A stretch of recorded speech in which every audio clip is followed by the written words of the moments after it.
Hi అండి, నమస్తే. మనమైతే ఇప్పుడు ఆరెంజెస్ అనేవి మనకి అందుబాటులో ఉన్నాయి. ఈరోజు అయితే నేను ఆరెంజ్ పీల్తో ఒక మంచి ఫేస్కి సంబంధించి టిప్ అయితే షేర్ చేస్తాను.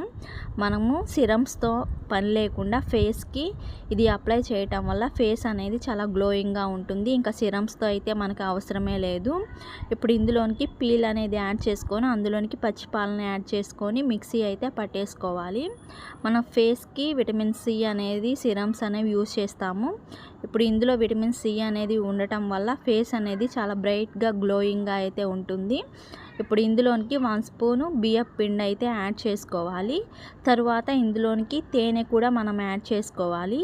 ఇప్పుడు నీట్గా మిక్స్ చేసుకొని మన ఫేస్కి అనేది మంచిగా స్క్రబ్బర్ లాగా స్క్రబ్ చేసుకొని 10 మినిట్స్ తర్వాత ఫేస్ అనేది నార్మల్ వాటర్తో వాష్ చేయండి. డిఫరెన్స్ అనేది మీకే తెలుస్తుంది. వీడియో నచ్చితే సబ్స్క్రైబ్ చేసుకోండి, అలానే లైక్ చేయండి.